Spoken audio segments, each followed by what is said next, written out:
Desa Keramat dikenal sebagai desa yang makmur namun tertutup. Warga dari luar dilarang menetap, dan yang paling aneh, tidak ada satupun warga yang berani melaksanakan sholat. Setiap kali ada orang yang mencoba mengumandangkan azan atau mendirikan sholat, pasti meninggal secara misterius keesokan harinya dengan tubuh membiru dan lidah menjulur. Seperti apa kisah lengkapnya? Simak videonya sampai selesai.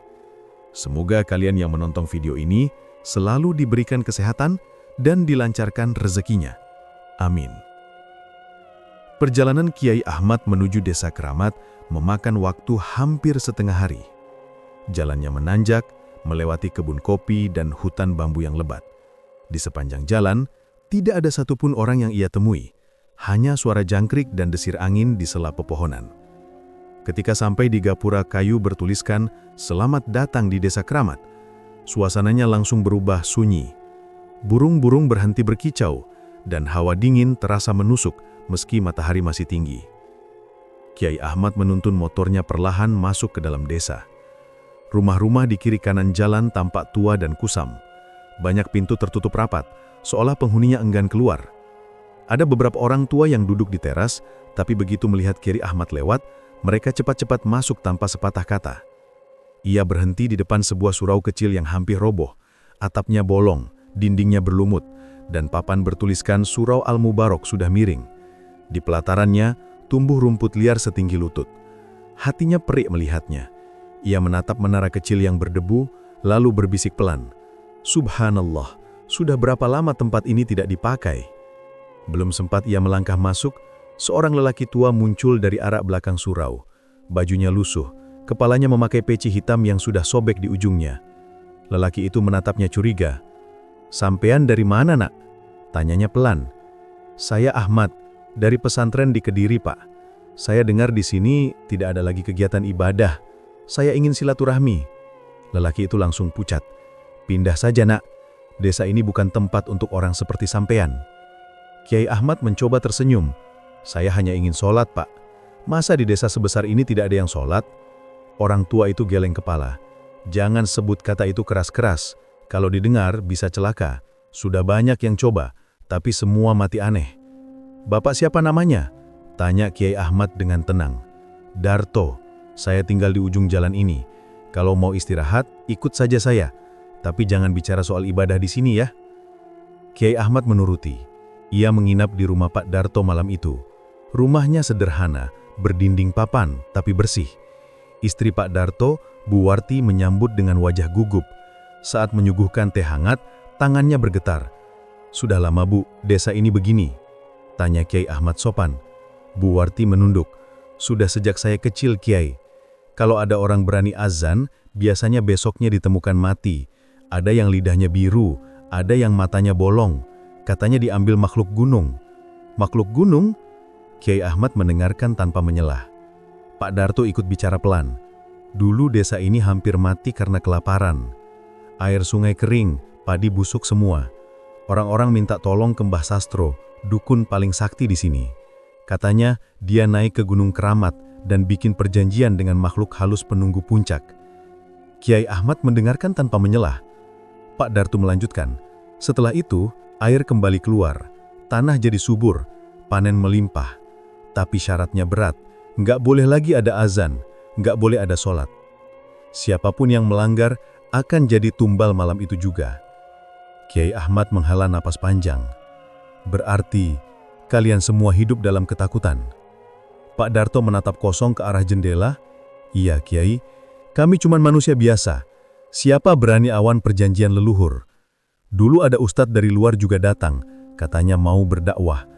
Tapi baru semalam nginap, pagi-pagi ditemukan mati di surau.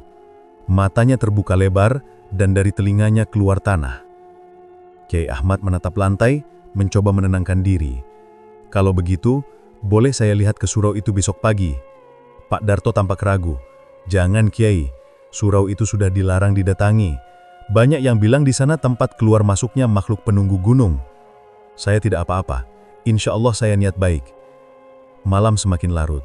Di luar terdengar suara jangkrik bercampur desir angin. Namun menjelang tengah malam, suasana berubah aneh. Dari kejauhan, terdengar suara gamelan pelan, seperti suara kendang dan saron yang dimainkan di tempat terbuka. Kiai Ahmad membuka matanya. Ia kira suara itu berasal dari rumah tetangga. Tapi Pak Darto dan istrinya tampak ketakutan. "Itu suara dari mana, Pak?" Pak Darto menjawab liris, "Dari arah makam tua, Kiai." Kalau sudah terdengar, artinya roh-roh penjaga desa sedang berkeliling. Setiap malam begini? Cuma malam-malam tertentu. Biasanya kalau ada orang baru datang ke desa. Kiai Ahmad terdiam. Ia sadar suara gamelan itu pelan tapi ritmenya teratur, seolah sedang mengiringi sesuatu. Lalu samar-samar terdengar seperti ada suara orang berbisik memanggil namanya. "Ahmad." Suara itu jelas terdengar di telinganya, meski ia tahu tidak ada siapa-siapa di dalam kamar. Ia segera duduk, mengambil wudhu, dan membaca doa perlindungan. Namun saat ia menatap keluar jendela, matanya menangkap sesuatu yang membuat jantungnya berdegup kencang. Bayangan orang berjalan di halaman rumah, tapi tanpa kepala. Ia berdiri, membuka pintu perlahan. Di luar gelap, hanya diterangi lampu minyak sekecil. Bayangan itu sudah hilang, tapi di tanah terlihat jejak kaki basah, padahal tidak ada hujan. Jejak itu menuju arah surau tua. Pagi harinya ia langsung ke surau itu. Warga hanya bisa memperhatikannya dari kejauhan, tak ada yang berani mendekat. Saat ia membuka pintu, udara dingin langsung keluar dari dalam ruangan. Lantai dipenuhi debu tebal, dan di pojok ruangan terdapat mimbar kayu berukir lafaz Allah, tapi bagian tengahnya gosong seperti terbakar. Ia bersihkan pelan-pelan sambil melantunkan istighfar. Di bawah mimbar, ia menemukan sesuatu yang terbungkus kain hitam. Saat dibuka, ternyata kitab kuno dengan tulisan Arab dan aksara Jawa. Halamannya sudah usang, tapi masih bisa terbaca. Di dalam kitab itu tertulis nama Mbah Sastro, dan di bawahnya ada kalimat yang membuatnya merinding. Telah diserahkan tanah desa Kramat kepada Kiai Kramat, penjaga gunung, sebagai ganti kemakmuran, dengan syarat tak boleh disebut nama Tuhan di atas tanah ini. Kiai Ahmad menutup kitab itu dan menghela napas panjang. Ia tahu ini bukan sekedar tahayul. Ada sesuatu yang benar-benar mengikat desa ini dengan dunia lain.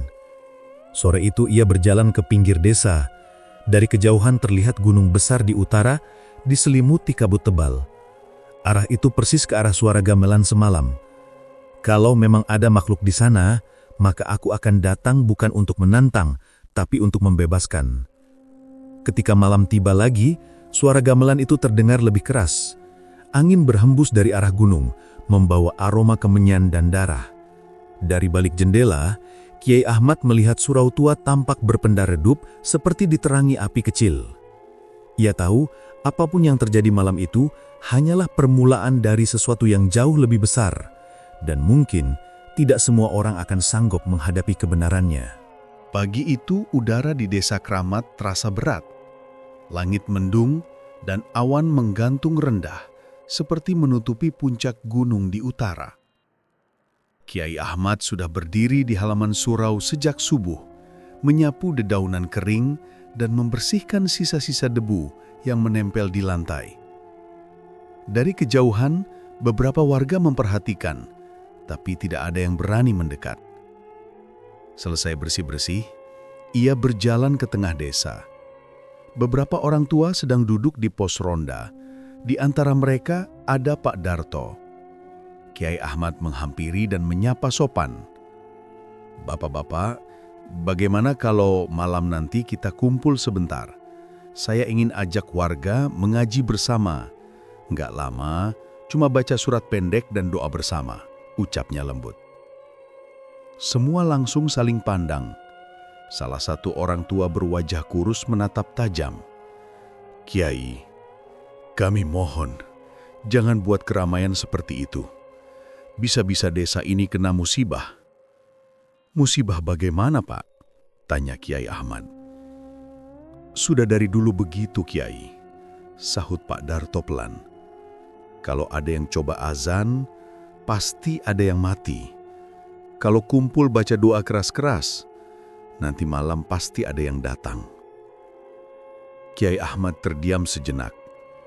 Ia bisa merasakan ketakutan mereka bukan pura-pura. Wajah-wajah itu pucat, mata mereka seperti menyimpan trauma lama. tapi ia tidak ingin mundur.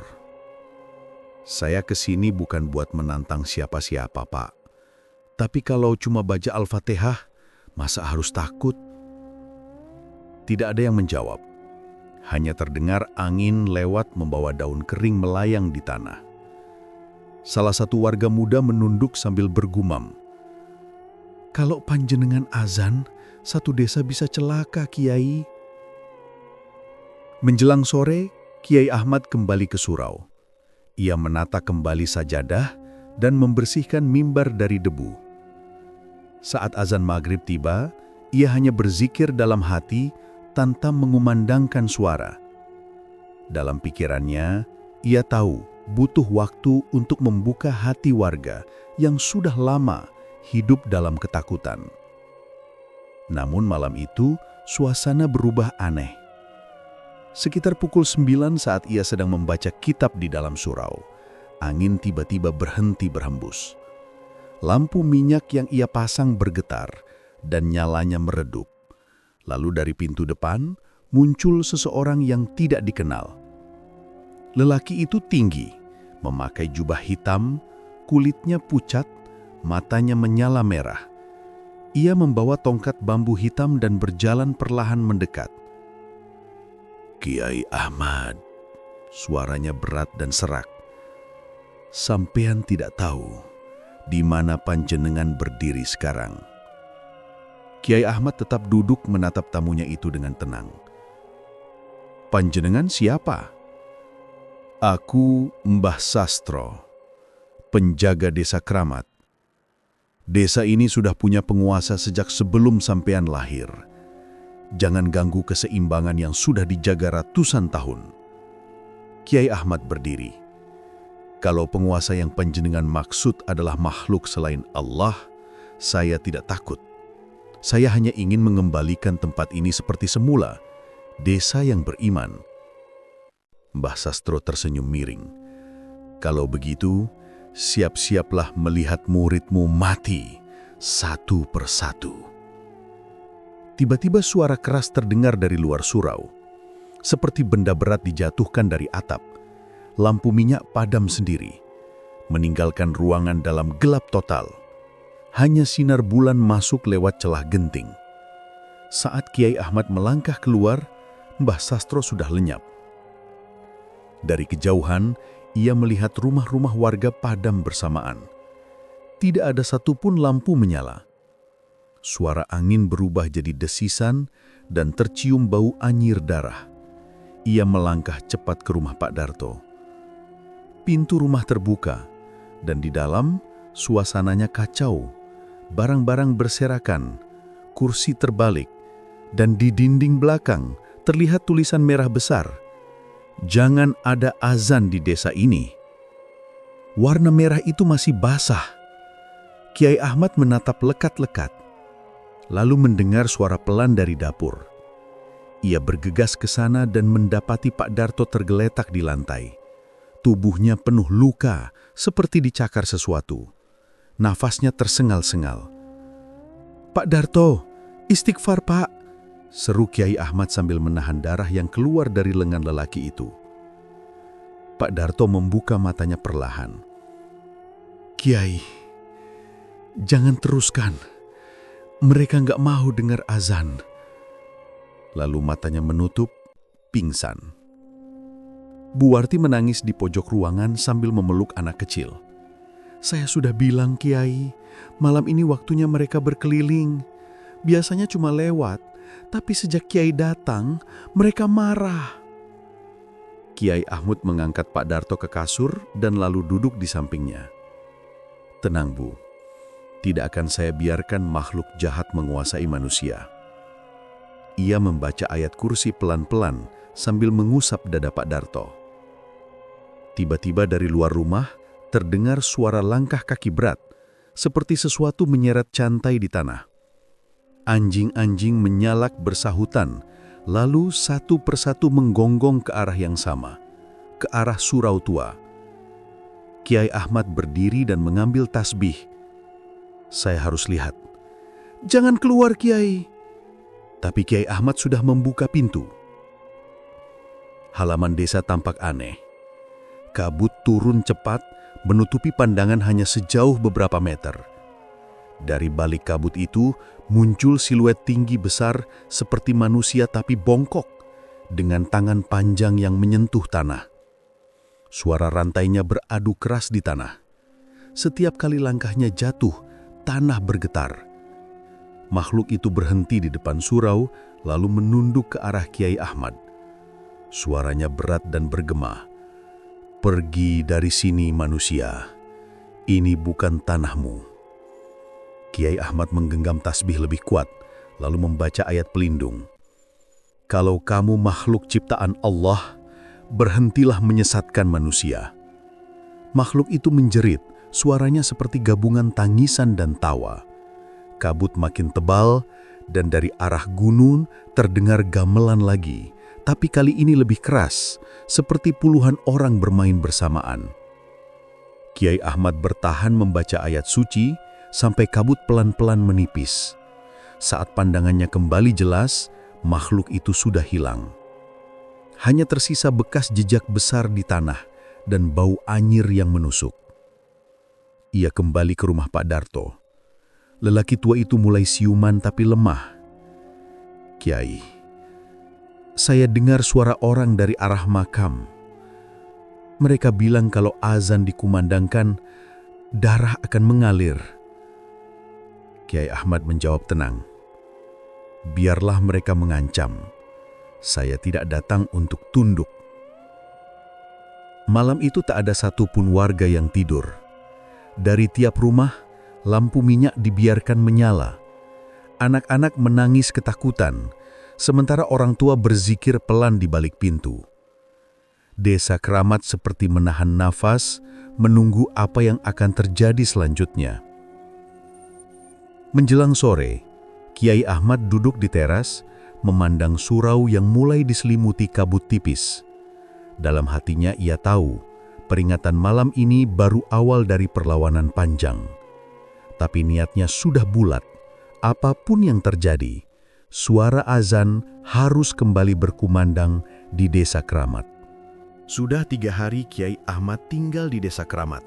Sejak malam kejadian tulisan berdarah di rumah Pak Darto, suasana desa makin mencekam. Warga jarang keluar rumah. Jalanan sepi, bahkan ayam dan anjing pun tidak terdengar lagi. Siang terasa seperti sore, langit selalu abu-abu, dan hawa dingin menyelimuti seluruh desa. Meski begitu, Kiai Ahmad tetap melanjutkan niatnya. Ia tidak peduli meski sebagian warga menghindarinya. Setiap pagi ia pergi ke surau tua, membersihkan ruangan, memperbaiki genting yang bocor, dan menata kembali kitab-kitab yang berantakan. Ia ingin tempat itu hidup lagi. Saat ia mengangkat mimbar kayu untuk dibersihkan, lantainya terdorong dan muncul papan yang sedikit longgar. Setelah dibuka, ia menemukan kotak kayu kecil yang sudah lapuk. Di dalamnya ada kitab tua berbungkus kain hitam. Tulisan di sampulnya campuran huruf Arab dan Jawa kuno. Halamannya menguning, tapi masih bisa dibaca. Kiai Ahmad duduk di pojok surau sambil membuka lembar demi lembar kitab itu. Di dalamnya tertulis nama Mbah Sastro dan beberapa kalimat yang membuat bulu kuduknya berdiri. Ternyata, kitab itu berisi perjanjian antara Mbah Sastro dengan makhluk yang disebut Kiai Keramat, roh penunggu gunung di utara desa. Isi perjanjiannya jelas. Kiai Keramat akan memberi kemakmuran dan keselamatan pada Desa Keramat selama manusia di dalamnya tidak menyebut nama Tuhan di tanah ini, tidak mengumandangkan azan, dan tidak melaksanakan sholat. Jika ada yang melanggar, darahnya akan menjadi persembahan. Kiai Ahmad menutup kitab itu dengan wajah tegang. Ia sadar makhluk itu bukan sekadar jin biasa. Perjanjian semacam ini tak akan bertahan puluhan tahun tanpa kekuatan besar di baliknya. Menjelang maghrib, ia kembali ke rumah Pak Darto. Lelaki tua itu masih terbaring lemah, luka di tubuhnya mulai kering. "Pak, saya menemukan kitab di surau. Isinya perjanjian antara Mbah Sastro dengan makhluk yang menamakan dirinya Kiai Keramat." Pak Darto menatap kosong. "Jadi benar, selama ini kita hidup dari hasil perjanjian itu." "Pak Darto, kalau kita ingin bebas, satu-satunya jalan adalah memutus perjanjian itu." Pak Darto menggeleng cepat. "Kiai, jangan. Sudah banyak yang coba menentang, semua mati." "Tapi saya tidak akan diam, Pak. Kalau kita terus tunduk, artinya kita sudah menyembah selain Allah." Pak Darto tidak menjawab. Ia hanya menunduk, sementara di luar mulai terdengar suara serangga malam. Sekitar tengah malam, Kiai Ahmad yang tidur di ruang tamu tiba-tiba terbangun. Ia mendengar suara azan lirih dari arah surau. Suara itu jelas sekali, tapi pelan, seperti orang yang azan dari dalam sumur. "Allahu Akbar, Allahu Akbar." Ia langsung berdiri. "Siapa yang berani azan malam-malam begini?" gumamnya. Ia keluar rumah membawa lampu minyak. Udara di luar dingin menggigit. Setiap langkahnya di jalan berbatu terasa berat karena kabut tebal menutupi pandangan. Suara azan itu terus terdengar, semakin dekat ke arah surau tua. Tapi yang aneh, tidak ada satupun warga yang keluar rumah. Semua jendela tertutup rapat. Sampai di halaman surau, suara azan berhenti. Hanya terdengar angin lewat pelan. Kiai Ahmad masuk ke dalam. Lampu minyak ia arahkan ke mimbar. Dan di sanalah ia melihat bayangan seseorang sedang sujud di lantai. Bajunya putih panjang, tapi kepalanya tidak ada. Kiai Ahmad mematung. Bayangan itu tidak bergerak, hanya diam dalam posisi sujud. Lalu, perlahan, tubuh itu menghilang, berganti dengan bau kemenyan yang menyengat. Lampu minyak di tangan Kiai Ahmad berkedip lalu padam, meninggalkan ruangan dalam gelap total. Dalam kegelapan, ia mendengar suara pelan dari arah kiblat. Suara laki-laki tua, parau dan lirih. "Kau berani membangunkan yang sudah tidur, Kiai." Kiai Ahmad membaca ayat kursi keras-keras. Dari arah mimbar, terdengar suara berat seperti desisan ular bercampur erangan manusia. Lantai bergetar dan suara gamelan terdengar lagi. Kali ini sangat dekat. Saat ia keluar dari surau, tanah di sekelilingnya dipenuhi kabut pekat. Ia mencoba berjalan kembali ke rumah Pak Darto, tapi jalan yang ia lalui seperti berputar-putar. Ia melewati rumah yang sama 3 kali, padahal ia berjalan lurus. Dari setiap rumah terdengar suara tangisan dan doa tertahan. Warga yang mencoba keluar berlari ketakutan. Salah satu ibu muda menjerit di tengah jalan. "Jalan ini nggak habis-habis. Saya mau keluar tapi baliknya ke sini lagi." Kiai Ahmad menyadari desa ini sedang terkunci. Tidak ada yang bisa keluar dari batas gaibnya. Ia berdiri di tengah jalan sambil berzikir pelan, mencoba menenangkan diri dan warga yang mulai panik. Tiba-tiba, dari ujung jalan, terdengar suara langkah berat. Sesosok bayangan besar muncul di tengah kabut. Bentuknya mirip manusia, tapi tinggi seperti pohon kelapa. Di pundaknya tergantung puluhan tengkorak kecil yang masih meneteskan darah. Wajahnya tidak jelas, hanya sepasang mata merah menyala. Warga berlarian masuk rumah. Ada yang menutup jendela sambil menjerit, ada yang langsung pingsan di tempat. Kiai Ahmad berdiri tegak membaca surat Al-Ikhlas keras-keras. Makhluk itu berhenti beberapa meter di depannya, lalu berbicara dengan suara yang menggema di seluruh desa. "Desa ini milikku. Siapapun yang mencoba mengubahnya, akan kuambil jiwanya." Kiai Ahmad menjawab tegas, "Kau makhluk terkutuk, tak ada manusia yang milikmu." Makhluk itu menjerit keras, membuat tanah bergetar dan genting rumah warga berjatuhan. Kabut semakin tebal, sampai 1 meter pun tidak terlihat. Kiai Ahmad terus melafalkan ayat suci sambil melangkah mundur perlahan. Suara makhluk itu makin menjauh, kemudian hilang bersama kabut. Suasana mendadak hening. Hanya terdengar suara angin dan beberapa bayi menangis dari dalam rumah. Pagi harinya, warga desa keluar dengan wajah pucat.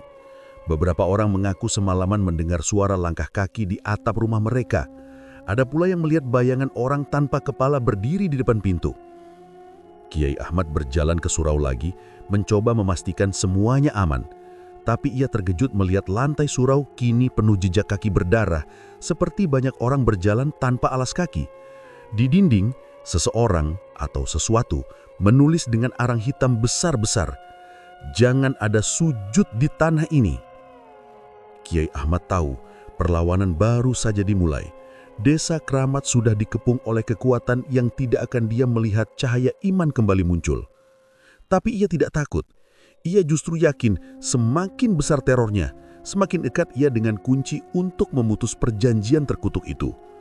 Malamnya, ia duduk sendirian di teras rumah memandangi surau yang tampak tenang dari luar. Tapi ia tahu, di dalamnya sesuatu sedang menunggu. Dan setiap kali angin lewat, ia mendengar suara lirih di telinganya memanggil, "Ahmad, waktumu tidak lama lagi."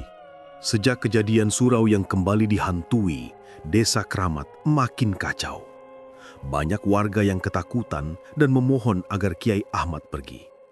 Mereka bilang sejak kedatangannya, semua yang lama terkunci kini bangkit lagi. Tapi Kiai Ahmad tak bergeming. Ia tahu ketenangan yang selama ini mereka rasakan hanyalah hasil dari perjanjian setan.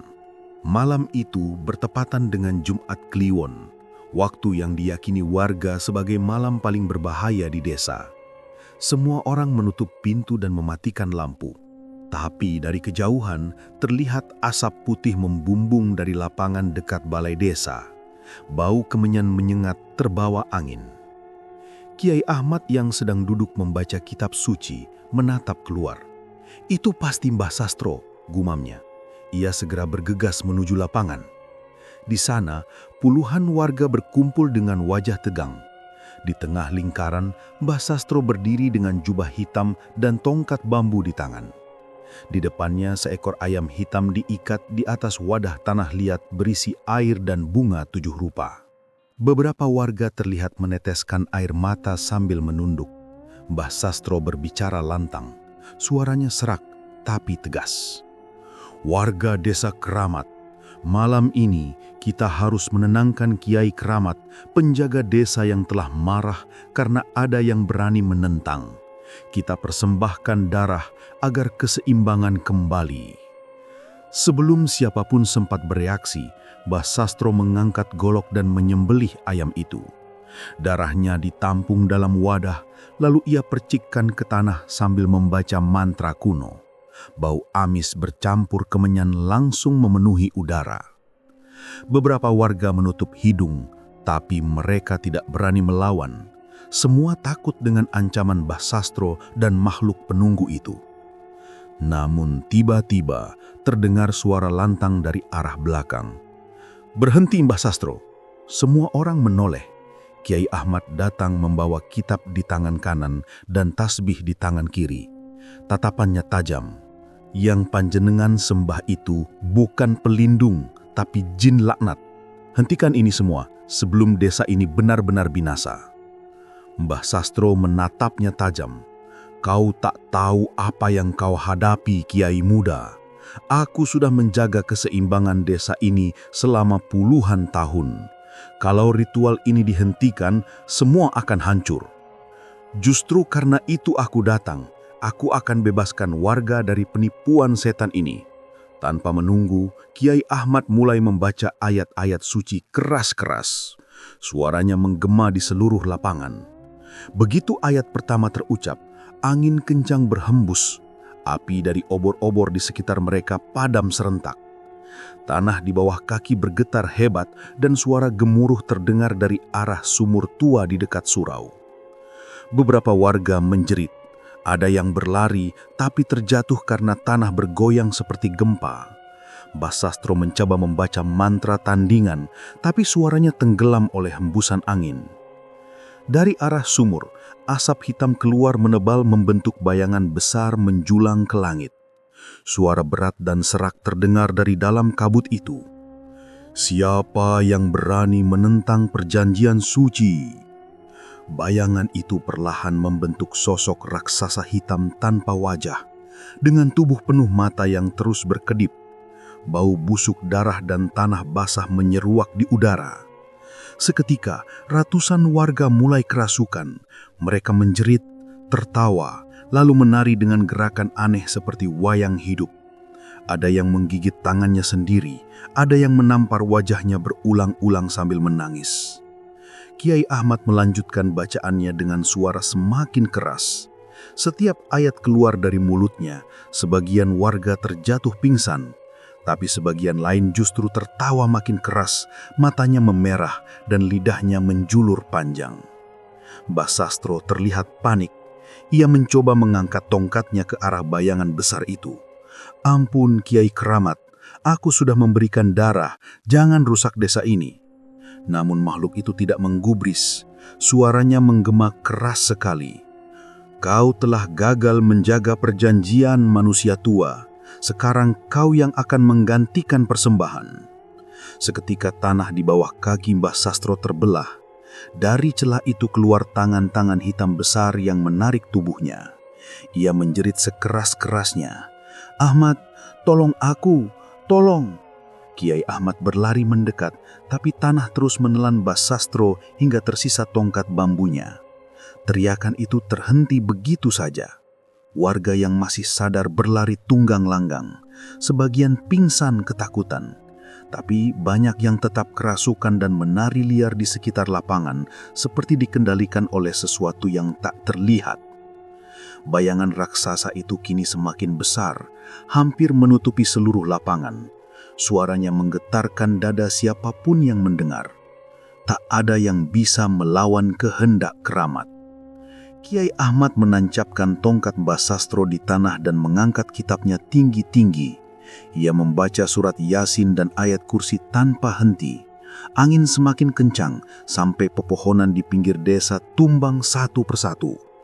Tiba-tiba dari arah sumur tua terdengar suara azan keras sekali, tapi bukan suara manusia. Suara itu serak, seperti datang dari langit dan dasar bumi bersamaan. Setiap kali kalimat Allahu Akbar terdengar, bayangan hitam itu bergetar dan mengecil sedikit. Kiai Ahmad melanjutkan bacaannya dengan tenaga terakhirnya. Ia memejamkan mata sambil menggenggam tasbih erat-erat. Wajahnya pucat, tapi tekadnya kuat. Bayangan raksasa itu mulai menjerit. Suaranya berubah menjadi ribuan jeritan kecil, seperti suara manusia dan hewan bercampur jadi satu. Tanah kembali berguncang, lalu tiba-tiba semua terdiam. Angin berhenti. Asap hitam itu menghilang perlahan, meninggalkan lapangan penuh mayat ayam, bunga layu, dan warga yang tergeletak tak sadarkan diri. Langit yang tadinya hitam mulai berubah keabu-abuan. Kiai Ahmad jatuh berlutut, nafasnya tersengal-sengal. Ia menatap sekeliling. Puluhan warga terkapar, beberapa masih menggigil ketakutan. Tapi yang paling mencolok, lubang tanah tempat Mbah Sastro ditelan kini tertutup rapat, tak meninggalkan bekas. Namun desa belum aman. Dari arah sumur tua terdengar suara lirih seperti tangisan perempuan dan gemerincing rantai besi. Kiai Ahmad tahu makhluk itu belum benar-benar pergi. Ia berdiri lagi menatap ke arah surau. "Aku belum selesai," katanya pelan. "Kalau ini harus berakhir, aku akan lawan sampai akhir." Malam itu, desa Keramat seakan mati. Tak ada suara jangkrik, tak ada ayam berkokok. Hanya suara langkah Kiai Ahmad yang perlahan berjalan ke arah surau tua, membawa kitab dan tasbih di tangannya. Sementara di belakangnya, ratusan warga masih terbaring dalam kegelapan, antara sadar dan tidak sadar, antara hidup dan mati. Dan dari balik kabut, suara berat itu kembali terdengar pelan, nyaris seperti bisikan. "Pertarungan belum selesai, Kiai." Pagi setelah malam penuh kekacauan itu, desa Keramat tampak seperti desa mati. Tidak ada suara ayam, tidak ada anak-anak bermain. Sebagian warga masih pingsan, dan sebagian lain hanya duduk bengong di depan rumah seperti kehilangan arah. Kiai Ahmad berjalan perlahan menuju surau. Langkahnya berat, tapi pikirannya masih jernih. Ia tahu semua yang terjadi semalam hanyalah sebagian kecil dari rahasia besar yang menjerat desa ini. Surau tua itu kini penuh debu dan bekas terbakar, tapi ada sesuatu yang membuatnya terpanggil untuk masuk lagi. Di dalam surau, di balik mimbar kayu yang lapuk, Kiai Ahmad menemukan lorong kecil tertutup papan. Ia menyingkirkan papan itu dan menyalakan lentera. Lorong itu mengarah ke halaman belakang yang dipenuhi semak dan akar pohon besar. Di sanalah ia melihat makam batu yang nyaris tak terbaca. Setelah membersihkan lumutnya, Tulisan di batu itu perlahan terlihat. Mbah Sastro bin Rohman, wafat tahun 1974. Kyai Ahmad langsung terdiam. Ia membaca ulang tulisan itu beberapa kali untuk memastikan. Artinya, Mbah Sastro yang selama ini berinteraksi dengannya bukan manusia hidup, tapi roh. Roh penjaga perjanjian yang belum bisa tenang karena masih terikat dengan makhluk pesugihan. Ia menatap makam itu lama, lalu berucap pelan. Jadi selama ini, yang memimpin desa bukan manusia tapi arwah. Kyai Ahmad kemudian kembali ke dalam surau dan membuka kitab kuno yang dulu ia temukan di mimbar. Halaman-halaman kitab itu mulai rapuh, tapi satu bagian membuatnya berhenti. Tulisan Arab gundul bercampur huruf Jawa kuno itu berbunyi, "Barang siapa ingin memutus perjanjian antara manusia dan penjaga gunung, harus mengumandangkan azan di tengah malam Jumat Kliwon di atas tanah yang dilarang." Ia membaca kalimat itu berulang kali. Tanah yang dilarang. Pikirnya, tentu yang dimaksud adalah tanah di Desa Kramat, tempat di mana azan tidak boleh berkumandang. Kyai Ahmad menutup kitab itu dengan mantap. Kalau ini satu-satunya jalan, maka malam ini aku akan lakukan. Siangnya ia mencoba meyakinkan warga untuk ikut sholat bersama, tapi tak ada satupun yang berani. Wajah mereka penuh ketakutan. "Panjenengan jangan nekat, Kiai," kata Pak Darto yang kini sudah sadar, tapi tubuhnya masih lemah. "Kami sudah lihat sendiri apa yang terjadi sama Mbah Sastro. Kalau Kiai teruskan, desa ini bisa habis terbakar." Kyai Ahmad hanya tersenyum lemah. "Kalau terus dibiarkan, desa ini juga tidak akan pernah tenang. Ini bukan hidup, Pak Darto. Ini penjara." Menjelang malam, ia berwudu dengan air dari sumur belakang surau. Airnya terasa sangat dingin sekali, seperti baru keluar dari dalam tanah yang dalam. Ia mengenakan sorban putih dan membawa kitab serta tasbih. Langit di atas desa mendung pekat. Tidak ada bintang, hanya kabut yang menggantung rendah. Dari kejauhan terdengar suara gamelan samar-samar, disusul tawa kecil yang terdengar seperti dari anak-anak, tapi tidak ada satupun anak yang keluar malam itu. Kyai Ahmad melangkah ke halaman surau dan menatap ke atas menara kecil yang sudah miring. Menara itu sudah puluhan tahun tidak digunakan, tapi malam ini tempat itulah ia akan berdiri. Tangannya menggenggam tasbih erat.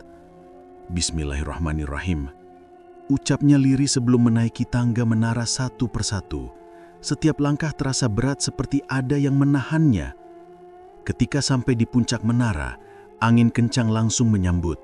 Udara di sekitarnya berubah dingin luar biasa. Dari bawah, terlihat bayangan-bayangan hitam mulai muncul di sekitar surau, berjalan dengan langkah berat. Suara mereka bergumam tak jelas. Beberapa di antara bayangan itu memiliki bentuk manusia tanpa kepala. Sebagian lain menyerupai hewan berkaki empat, tapi wajahnya manusia. Mereka berputar mengelilingi surau sambil mengeluarkan suara engangan. Namun Kyai Ahmad tetap tenang. Ia menutup mata sebentar, menarik nafas panjang, lalu membuka mulutnya perlahan. "Allahu Akbar, Allahu Akbar." Suara azan itu menggema di udara, pelan tapi tegas. Begitu kalimat pertama keluar, tanah di bawah surau langsung bergetar. Warga yang bersembunyi di rumah masing-masing langsung terbangun. Beberapa menutup telinga, ada yang menangis ketakutan. Suara angin makin keras, menerbangkan debu dan dedaunan. Dari arah pemakaman terdengar jeritan panjang, suara makhluk yang seolah terbakar. Kyai Ahmad melanjutkan kalimat berikutnya tanpa henti. "Asyhadu an la ilaha illallah." Bayangan hitam di bawah menara mulai bergerak liar. Mereka mencoba naik, tapi setiap kali mendekat, tubuh mereka seperti terbakar cahaya yang keluar dari menara. "Cepat hentikan!" Suara berat menggema dari seluruh penjuru desa. "Kau akan binasa bersamaku." Kyai Ahmad tak menggubris. Ia lanjutkan azannya dengan suara lebih keras. Tubuhnya mulai gemetar karena udara di sekitarnya terasa panas. Ketika ia sampai pada kalimat terakhir, "Allahu Akbar, Allahu Akbar, la ilaha illallah." Tiba-tiba tanah di bawah surau meledak. Api biru menyembur tinggi, menyala-nyala seperti berasal dari bawah bumi. Suara jeritan makhluk gaib menggema disertai bau belerang yang menusuk hidung. Warga keluar dari rumah, melihat ke arah surau yang kini diselimuti cahaya biru. Langit berubah merah seperti terbakar, petir menyambar-nyambar tanpa henti, tapi tak ada hujan turun. Kiai Ahmad tetap berdiri di menara meski tubuhnya mulai lemah. Sorbanti kepalanya terlepas terbawa angin, tapi suaranya tak berhenti. Ia terus mengulang kalimat tauhid hingga bayangan-bayangan di bawah surau mulai meleleh seperti lilin terbakar. Dari arah makam Mbah Sastro, keluar sosok hitam besar yang mencoba meraih menara. "Kau tak bisa membatalkan perjanjian manusia. Ini tanahku." Kiai Ahmad membuka kitabnya, membaca doa dengan lantang. "Sesungguhnya yang berhak atas bumi ini hanyalah Allah, bukan kau." Api biru menyambar sosok itu membuatnya menjerit keras sekali hingga suaranya menggema ke seluruh desa. Warga menutup telinga, ada yang jatuh tersungkur. Dalam beberapa detik, semua kembali hening. Api biru perlahan padam, menyisakan bau tanah basah dan abu. Menara surau masih berdiri, tapi sebagian kayunya hangus. Kiai Ahmad berlutut di puncak menara kelelahan, tapi masih hidup. Ia menatap ke bawah, melihat warga mulai berdatangan mendekat dengan wajah bingung. Pak Darto menatap ke atas sambil berteriak, "Kiai, panjenengan selamat, Kiai." Kiai Ahmad tersenyum lemah. Alhamdulillah, Allah telah menunjukkan jalannya. Namun sebelum ia turun, angin bertiup lagi. Kali ini pelan, seperti hembusan nafas terakhir dari sesuatu yang besar. Suara lirih terdengar di telinganya. "Terima kasih, bebaskan aku." Ia menoleh ke arah makam Mbah Sastro. Cahaya kecil muncul di sana lalu menghilang perlahan. Malam itu, desa Keramat seakan baru bangun dari tidur panjang. Tak ada lagi suara gamelan, tak ada bayangan hitam, hanya suara jangkrik dan daun bergesekan pelan. Tapi Kiai Ahmad tahu, perjuangannya belum selesai. Kutukan itu memang telah retak, tapi ia harus memastikan semuanya benar-benar hilang sebelum fajar menyingsing. Ia menatap langit yang mulai cerah di ufuk timur. Mungkin malam ini baru permulaan, tapi keimanan sudah kembali. Pagi itu, cahaya matahari pelan-pelan menembus pepohonan di desa Keramat. Kabut tipis masih menggantung di udara. Tapi desa yang semalam penuh jerit dan api, kini tampak tenang. Warga satu persatu keluar dari rumah dengan wajah bingung. Mereka saling pandang, seperti baru bangun dari mimpi panjang yang menakutkan. Tidak ada lagi suara gamelan gaib. Tidak ada tawa gila atau tangisan aneh seperti malam sebelumnya. Hanya suara ayam berkokok dan embusan angin yang terasa sejuk. "Lah, kok sepi ya?" tanya Pak Wardi pelan, masih gemetar. Istrinya yang berdiri di samping hanya menggeleng. Matanya berkaca-kaca. Ia teringat bagaimana semalam anaknya kerasukan, menjerit sambil menari seperti orang tak sadar. Sekarang, anak itu duduk di teras, pucat tapi sadar sepenuhnya. Beberapa warga berjalan menuju surau tua di tengah desa. Pintu surau terbuka lebar, tapi suasananya berbeda. Tidak ada lagi hawa panas dan bau kemenyan seperti dulu. Di dalam, mereka menemukan sajadah yang masih tergelar dan sebuah kitab terbuka di atas mimbar. Namun yang membuat semua terdiam adalah benda yang tergeletak di mihrab. Sehelai sorban putih dan sebuah tasbih yang tampak terbakar sebagian. "Ini punyanya Kiai Ahmad," bisik salah satu warga, suaranya bergetar. Tidak ada yang berani menyentuh. Beberapa ibu mulai menangis. Mereka mencari ke sekitar surau, ke halaman belakang, bahkan ke jalan menuju sungai. Tapi Kiai Ahmad tidak ditemukan dimanapun. Seolah beliau lenyap bersama hilangnya kekuatan gelap yang selama ini menjerat desa itu. Pak Lurah datang bersama beberapa pemuda. Mereka menatap surau itu lama. "Mulai hari ini, surau ini kita perbaiki. Sudah cukup desa ini ditutup dari ibadah. Sekarang waktunya kita hidup seperti dulu," ucap Pak Lurah tegas.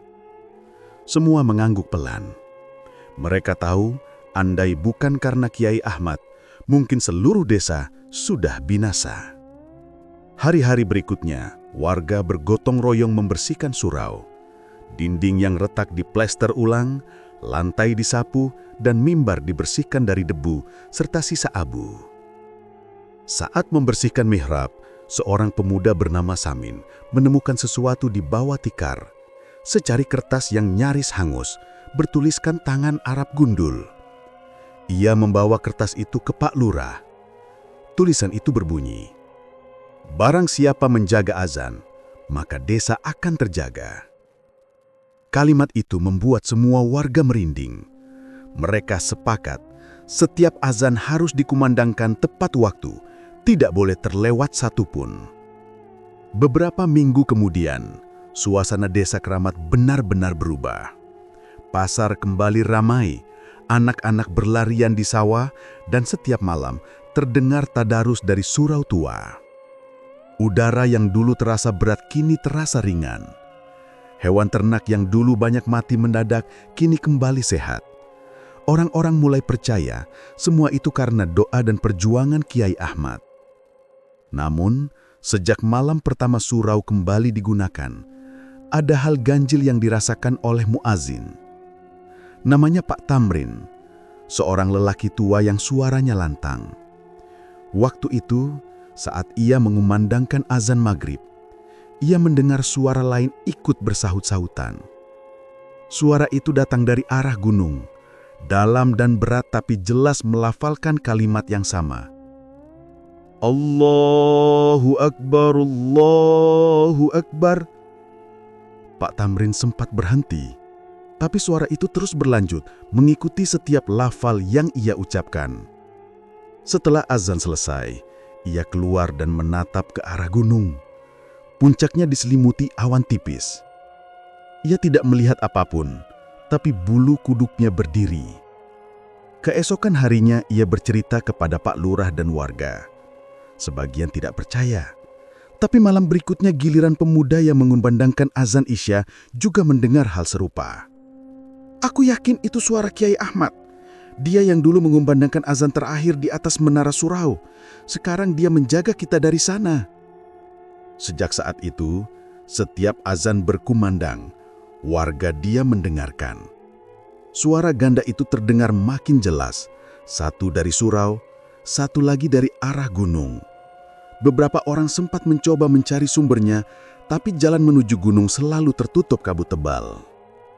Suatu malam Jumat Kliwon, tepat 100 hari setelah peristiwa besar itu, warga mengadakan doa bersama di surau tua. Mereka membaca Yasin dan tahlil untuk mendoakan arwah Kiai Ahmad. Di akhir doa, Pak Lurah berdiri dan berkata, "Kita semua saksi bahwa Kiai Ahmad bukan hanya menyelamatkan desa ini, tapi juga mengembalikan cahaya yang sempat padam. Kita wajib menjaga surau ini, jangan sampai desa ini kembali gelap." Saat mereka mengucapkan amin bersama-sama, tiba-tiba lampu surau padam. Suasana jadi hening. Dari arah mihrab, terdengar suara langkah perlahan seperti seseorang sedang berjalan di atas lantai kayu. Beberapa warga spontan menoleh, namun yang terlihat hanyalah sorban putih Kiai Ahmad yang terlipat rapi di tempat semula, padahal sebelumnya sudah disimpan di lemari. "Dia datang," bisik seseorang. Tidak ada rasa takut, hanya haru yang menyelimuti. Tak lama kemudian, angin berhembus lembut lewat jendela surau, membawa bau tanah basah dan harum bunga melati. Setelah itu, lampu kembali menyala, semua orang menunduk melanjutkan doa dengan air mata mengalir. Keesokan paginya, gunung di belakang desa terlihat lebih hijau dari biasanya. Kabut yang dulu selalu menyelimuti puncaknya kini menipis, memperlihatkan batu besar yang bentuknya menyerupai orang sedang sujud. Orang-orang percaya itu tanda keberadaan Kiai Ahmad. Hari demi hari berlalu, dan Desa Keramat menjadi tempat yang damai.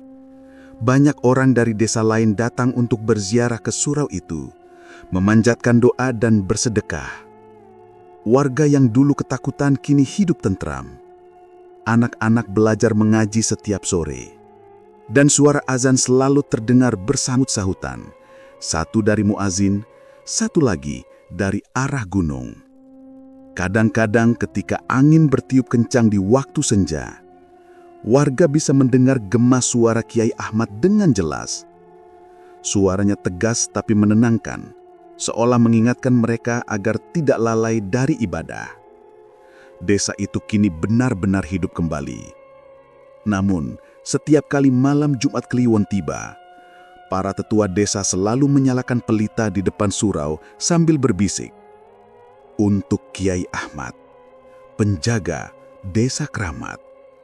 Dan sejak hari itu, tak ada lagi yang berani mempermainkan perjanjian gaib atau pesugihan di desa itu. Semua orang percaya arwah Kiai Ahmad akan selalu menjaga dari arah gunung, bersama lantunan azan yang tak pernah berhenti. Beberapa bulan berlalu sejak malam mengerikan itu. Desa Kramat kini dikenal sebagai desa yang tenang dan makmur. Ladang kembali hijau, air sungai jernih, dan suara azan terdengar 5 kali sehari dari surau tua yang dulu sempat dipenuhi kegelapan. Warga hidup damai, tak ada lagi yang berani menyentuh hal-hal berbau pesugihan atau perjanjian gaib.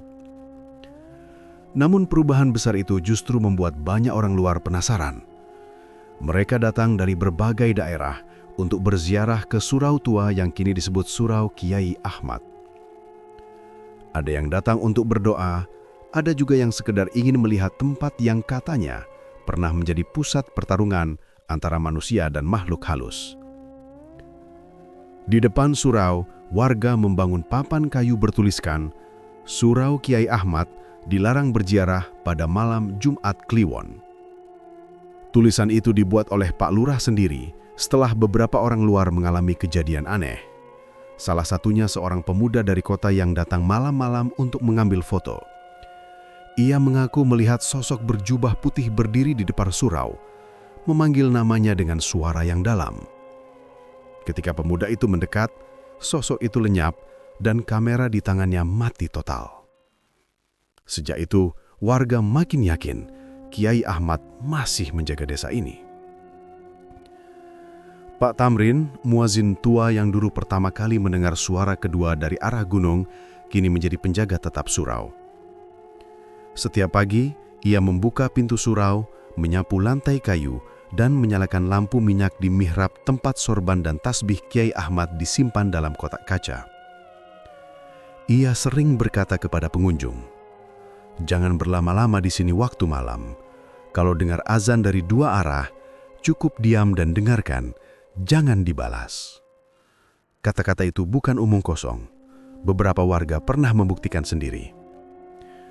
Suatu malam Jumat Kliwon, saat azan Isya berkumandang, suara muazin terdengar jelas dari surau. Namun bersamaan dengan itu, terdengar gema kedua dari arah gunung. Suaranya lebih berat, tapi lembut dan penuh wibawa.